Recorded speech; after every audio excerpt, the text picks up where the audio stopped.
اقبال کہتا ہے تو نے پوچھی ہے امامت کی حقیقت مجھ سے، حق تجھے میری طرح صاحب اسرار ہے، وہی تیرے زمانے کا امام برحق جو تجھے حاضر و موجود سے بیزار کرے، دے کے احساس زیاں تیرا لہو گرما دے، فقر کی سان چڑھا کے تجھے تلوار کرے، موت کے آئینے میں دکھلا کے رخ دوست تیرے لیے زندگی اور بھی دشوار ہے، فتنہ ملت بیضا ہے امامت اس کی جو مسلمان کو سلاطین کا پرستار ہے۔ حضور کی خدمت میں ایک شخص حاضر ہوتا ہے اور عرض کرتا ہے انی احبو کا، حضور میں آپ سے پیار کرتا ہوں۔ طبرانی نے اپنی موجم میں اس روایت کو لکھا۔ حضور نے فرمایا سوچ لے کیا بول رہا ہے؟ اس نے کہا انی احبو کا، میں آپ سے پیار کرتا ہوں۔ فرمایا پھر سوچ لے۔ اس نے کہا حضور میں آپ سے پیار کرتا ہوں۔ فرمایا فاستعد للفاقہ، اگر مجھ سے پیار کرتے ہو پھر دکھوں کے لیے تیار ہو جاؤ۔ جو سیس تلی پہ دھر نہ سکے وہ پریم نگر میں آئے گی۔ یار اسلام کی قیمت اتنی تھوڑی نہیں ہے، اسلام تو کبھی سر مانگتا ہے کبھی کربلا مانگتا ہے۔ اسلام قیمتی دولت ہے، قیمتی متاع ہے، اتنا سستا سودا نہیں ہے۔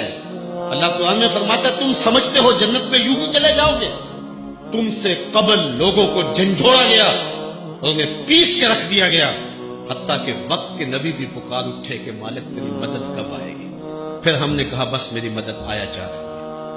اذیتیں، دکھ، مصائب، آلام، کن کن تکلیفوں سے لوگ بھی گزرے۔ امام رازی نے لکھا ہے مکے سے لے کے طائف تک 70 ایسے نبیوں کی قبریں ہیں جن کی وفات صرف بھوک کی وجہ سے ہوئی۔ صحابہ کی زندگیاں دیکھیں۔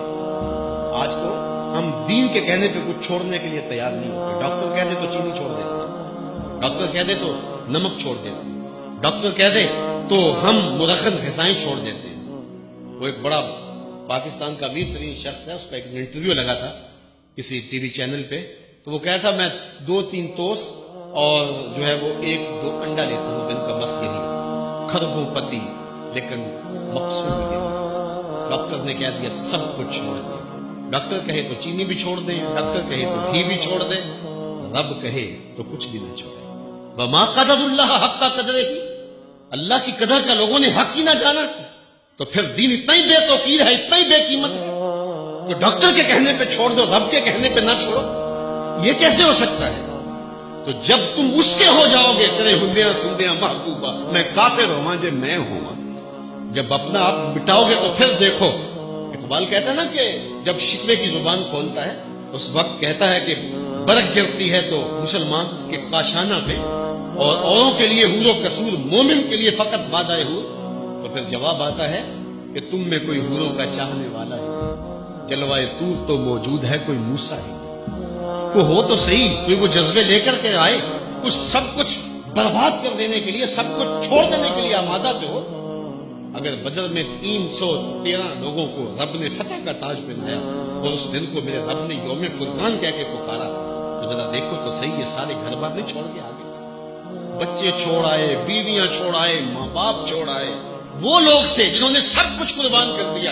اس شخص کی کہانی بھی نہیں بھول سکتے ہم جو بدر کے موقع پہ کھجوریں کھا رہا تھا اور کھجوروں کی گٹھلیاں دوسری جیب میں ڈال رہا تھا، تو حضور نے فرمایا اٹھو اٹھو اس جنت کے لیے جس کی چوڑائی زمین و آسمان سے زیادہ ہے۔ تو اس نے کہا کہ ارض السماوات والارض، زمین و آسمان سے زیادہ؟ حضور نے فرمایا ہاں۔ اس نے کہا پھر میرے اور جنت کے درمیان یہ کھجوریں ہی حائل ہو رہی ہیں؟ کھجوریں پھینکی اور میدان عمل میں کود پڑا، لوگوں نے اٹھایا تو اس کی لاش پہ اتنے زخم سے تک پہچانا نہیں جا رہا تھا۔ تو راہ حق میں لوگوں نے سب کچھ لٹا دیا، لوگوں نے سب کچھ قربان کر دیا، اور ہم اللہ اس کے رسول کے کہنے پہ حرام چیزیں نہ چھوڑ سکیں اور پھر کہیں کہ ہمارے اوپر اللہ کی رحمتیں کیوں نہیں برستی، اللہ کی کرم نوازیاں ہمارے اوپر کیوں نہیں ہوتی۔ تم میں کوئی حوروں کا چاہنے والا، جلوائے طور تو موجود ہے کوئی موسیٰ ہی نہیں۔ تم اس طرح بن کے تو آؤ، اس طرح آؤ تو صحیح، آنکھیں کھول کے اپنی زندگی کا جائزہ لو کہ ہم کس جگہ پہ کھڑے ہیں